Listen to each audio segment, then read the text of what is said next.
Bienvenidos a esta exploración. Hoy nos adentramos en la compleja y larga historia de cómo se han financiado el poder y el Estado aquí en Guatemala. Exacto. Tenemos diversas fuentes que nos guían desde las prácticas tributarias de la civilización maya hasta, las reformas fiscales ya bien entrado el siglo XXI. ¿Listos para empezar este recorrido? Efectivamente.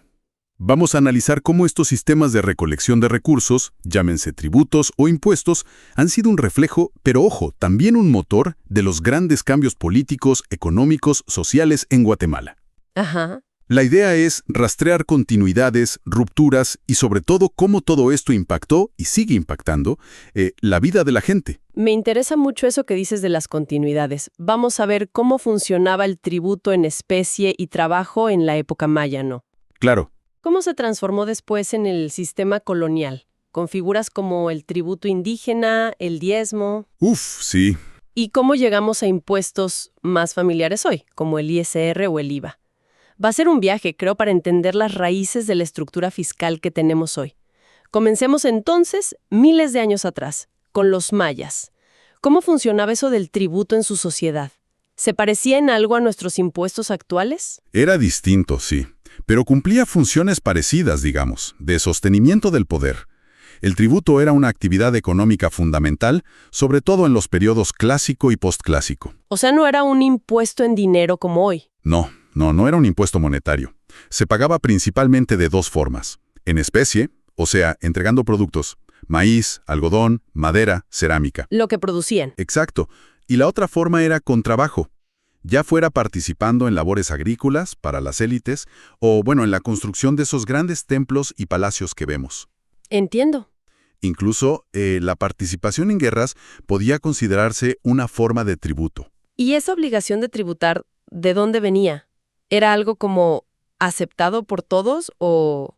Pues a menudo era una consecuencia directa de la derrota en guerras entre ciudades-estado. O también resultado de alianzas, ¿no? Donde una entidad política quedaba subordinada a otra más fuerte. Era como un reconocimiento de poder. Exacto. Una forma de reconocer esa relación de dominación. Y los bienes tributados iban desde lo más básico, para la subsistencia, hasta artículos de lujo impresionantes. ¿Cómo que, por ejemplo? Pues mira, cacao, que incluso llegó a funcionar como una especie de moneda primitiva, ¿sabes? Eso siempre me ha parecido fascinante. Sí. Y también jadeíta, plumas de quetzal, textiles muy finos, sal, pieles exóticas, de todo un poco. ¿Y las fuentes para saber todo esto? ¿Cómo reconstruimos ese sistema tan antiguo? Tenemos varias vías, la verdad. La arqueología, por un lado, nos da pistas con vasijas cerámicas, por ejemplo, que a veces representan escenas de entrega de tributos. Ajá. Y también textos jeroglíficos que a veces lo mencionan. Aunque, hay que decir que distinguir entre tributo y un regalo diplomático a veces es complicado en esos textos. Claro, me imagino. Y luego, son cruciales las fuentes etnohistóricas. Documentos como la matrícula de tributos azteca, que registraba lo que recibían de regiones como Soconusco. Que estaba bajo su influencia. Exacto. Y también crónicas indígenas ya posteriores a la conquista, como el Memorial de Sololá o el Popol Vuh. Ahí se narran cómo unos pueblos entregaban bienes a otros más poderosos. Es muy interesante ver cómo ese flujo de bienes y trabajo sostenía a las élites. Entendido. Bueno, demos un salto enorme en el tiempo. 1524, llegan los españoles. Nuestras fuentes coinciden en que esto fue un quiebre total. Marcó una era de explotación y, además, con la Iglesia Católica jugando un papel central. Absolutamente. La conquista significó la apropiación de la riqueza que había y sobre todo la explotación sistemática de la población indígena. Hay que pensar que aquí, a diferencia de México o Perú, no abundaban los metales preciosos al principio. Claro. Así que la mano de obra indígena se convirtió en el recurso económico, fundamental para los colonizadores. Y sí, la Iglesia Católica fue una institución clave en este nuevo orden. Actuaba casi como un brazo del Estado, gracias al Real Patronato Indiano. El Real Patronato. ¿Qué significaba eso en la práctica diaria? Significaba que la corona española tenía el control, digamos, sobre la organización de la Iglesia en América. Nombraba obispos, etc. Pero a cambio, el Papa le dio a la corona el derecho a recolectar el diezmo eclesiástico. Ah, o sea, ¿la corona cobraba un impuesto religioso? Exacto.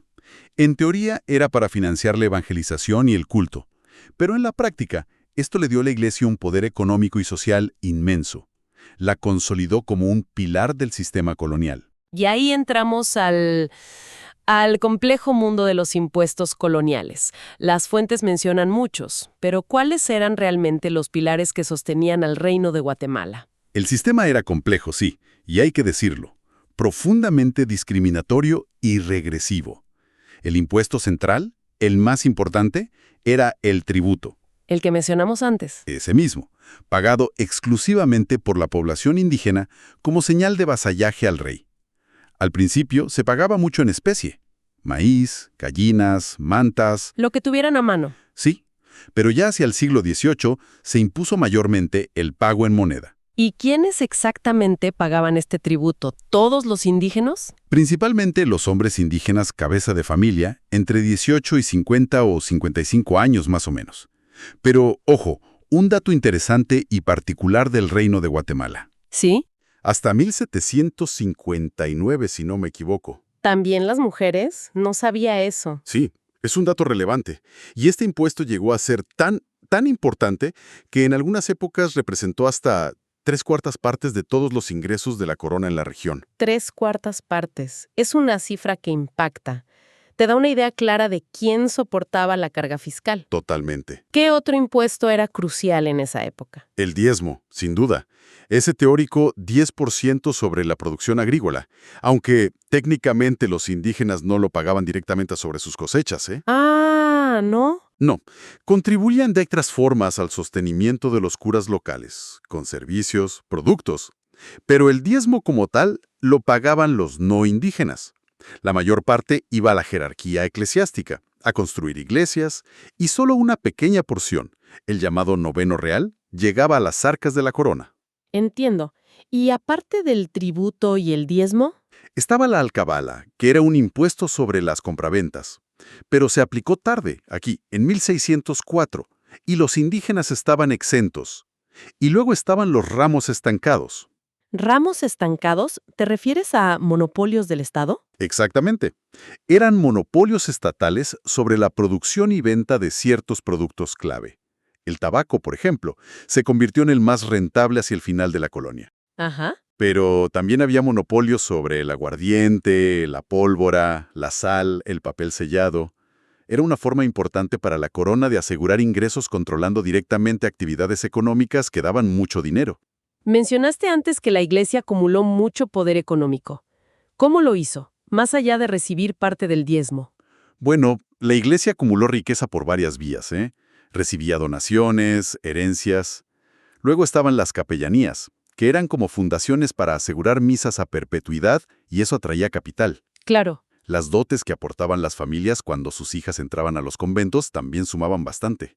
Pero fundamentalmente, las órdenes religiosas y las cofradías funcionaron como las principales instituciones financieras de la época. ¿Prestaban dinero? Claro, prestaban dinero, los llamados censos, a terratenientes, a comerciantes, usualmente con garantía hipotecaria, o sea, con tierras o casas como respaldo. Vaya. Y esto hizo que la Iglesia, con el tiempo, se convirtiera en una enorme propietaria de bienes raíces, de fincas, de casas.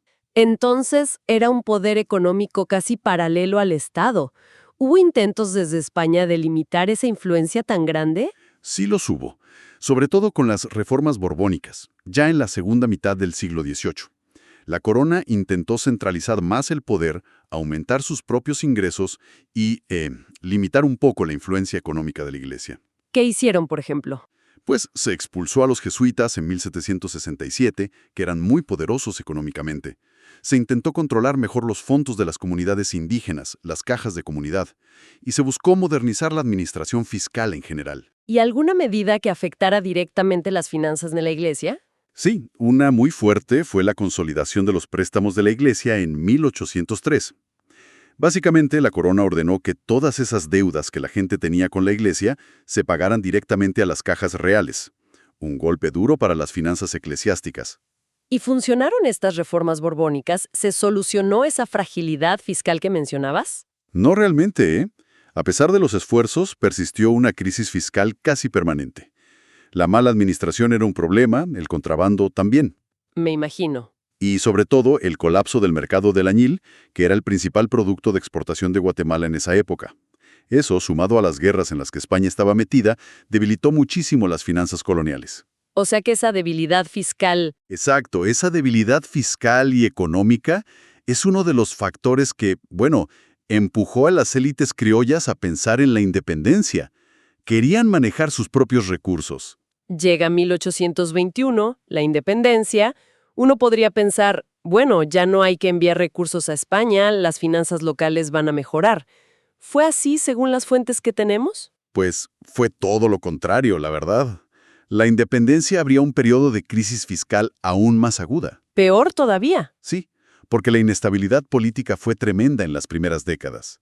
Piensa en la Federación Centroamericana, que duró de 1823 a 1840 más o menos. Que fracasó. Fracasó en parte por la incapacidad de crear una hacienda federal viable, o sea, un sistema fiscal común.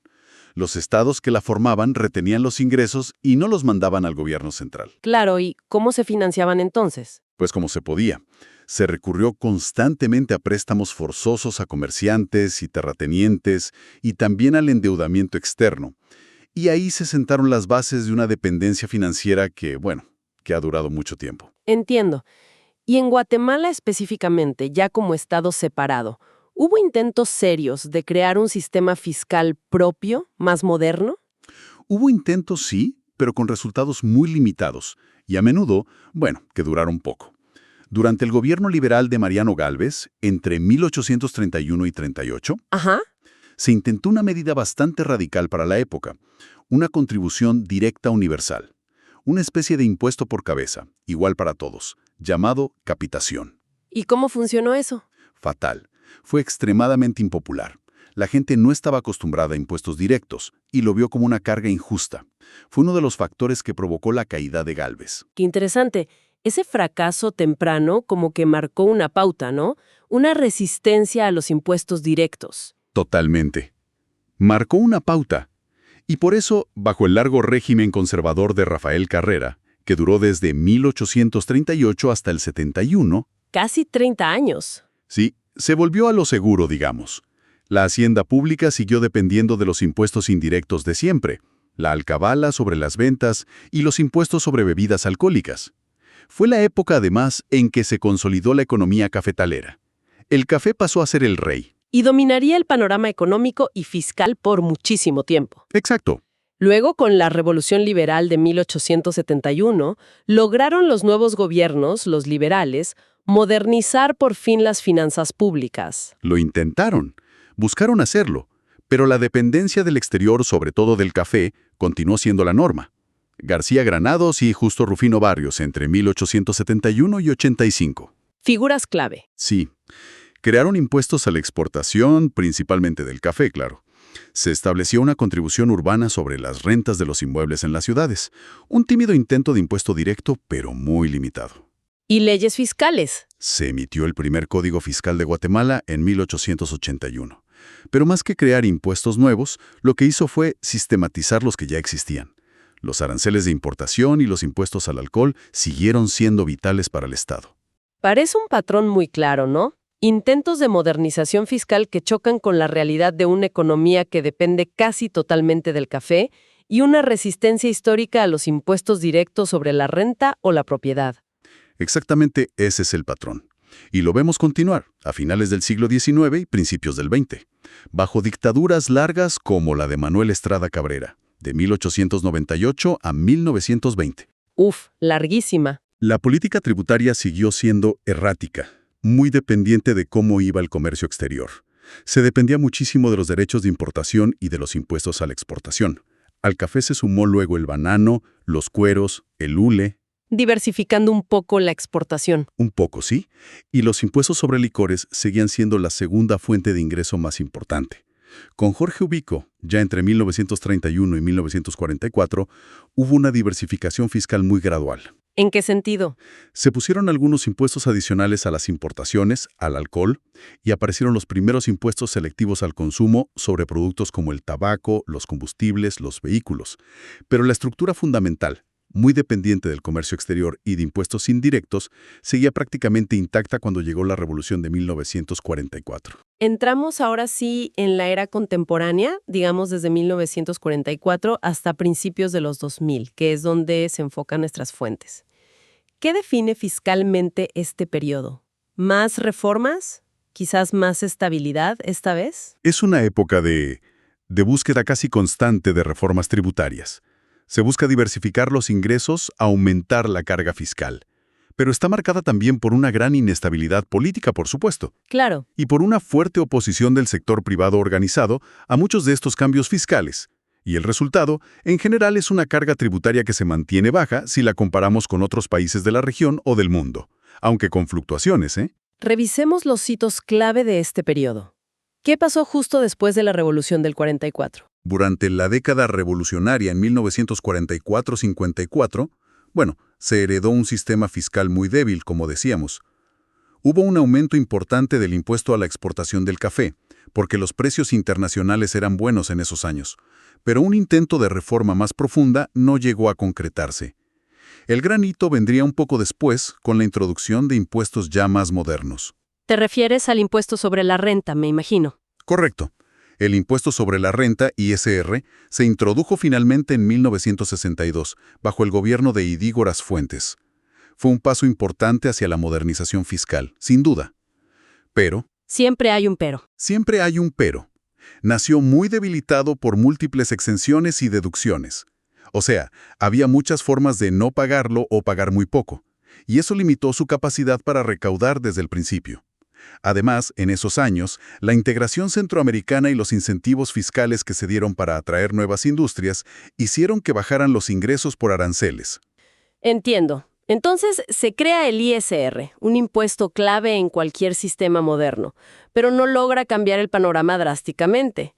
¿Qué otros momentos fiscales importantes hubo antes de la democracia, en los 60 y 70? Hubo varios intentos de reforma, bajo Peralta Zurdia, luego con Méndez Montenegro, pero chocaron con una fuerte oposición empresarial y, la verdad, no lograron aumentar la recaudación de forma sostenida. La carga tributaria siguió dependiendo mucho de impuestos indirectos, como el de timbres fiscales y papel sellado, que era constante, pero no crecía mucho. Ajá. Y temporalmente, de los impuestos a la exportación de café, cuando los precios internacionales subían. La situación fiscal se deterioró bastante hacia finales de los 70s y principios de los 80s, una época muy convulsa. Y es en medio de esa crisis que surge otro impuesto fundamental en casi todo el mundo hoy, el IVA. Exactamente. Durante el gobierno de facto de Efraín Ríos Montt entre 1982 y 83, se planteó una reforma tributaria que incluía el impuesto al valor agregado. Que también tuvo oposición, imagino. Mucha. El sector privado se opuso fuertemente, pero a pesar de eso se promulgó en 1983. Al principio, la recaudación general siguió cayendo, pero ya bajo el siguiente gobierno militar, el de Mejía Víctores, 1983-86, el IVA empezó a ganar peso muy rápidamente. Se convirtió en una fuente de ingresos crucial para detener esa caída fiscal. Para 1985 ya representaba casi un tercio de todo lo recaudado. Varia cambio. Y entonces llega la transición democrática en 1986. Trajo consigo una consolidación fiscal, una mayor estabilidad en los ingresos del Estado. Fue una lucha continua, la verdad. El primer gobierno democrático, el de Vinicio Cerezo, 1986-90, intentó una reforma importante en 1987, pero fue impugnada legalmente por el sector privado y eso limitó mucho su impacto real. Otra vez la oposición. Sí. Y los gobiernos siguientes, los de Serrano Elías, de León Carpio, enfrentaron crisis fiscales, hicieron reformas parciales, crearon impuestos temporales que luego quitaban. La carga tributaria seguía siendo baja y muy volátil. No se lograba una estabilidad. Pero entonces llegan los acuerdos de paz en 1996, un momento histórico. ¿Marcaron una diferencia también en lo fiscal? El contexto de los acuerdos de paz fue muy importante, sí, porque ahí se estableció explícitamente el compromiso del Estado de aumentar la carga tributaria. ¿Para qué? Para poder financiar las inversiones sociales necesarias, la reconciliación, todos los compromisos que surgían de los acuerdos. Se fijó incluso una meta ambiciosa del 12% del PIB en carga tributaria. Que para Guatemala era, y sigue siendo, mucho. Muchísimo.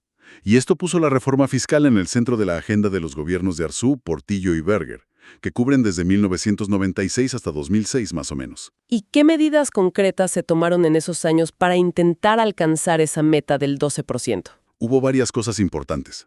Se creó el Impuesto Único sobre Inmuebles, UCI, aunque su implementación al principio fue muy polémica y tuvo que revisarse. Recuerdo las protestas. Sí, fue complicado. Un paso institucional clave fue la creación de la Superintendencia de Administración Tributaria SAT en 1998. La idea era tener una entidad más técnica, más autónoma, para mejorar la recaudación y reducir la evasión. ¿Y funcionó? Ayudó. Sí. También se intentó un pacto fiscal en el año 2000, buscando consensos amplios entre gobierno, empresarios, sociedad civil. Pero la verdad es que fracasó en lograr acuerdos para una reforma profunda y progresiva. Pero sí hubo una medida muy significativa en esos años. Sí, el aumento de la tasa del IVA del 10% al 12% en 2001.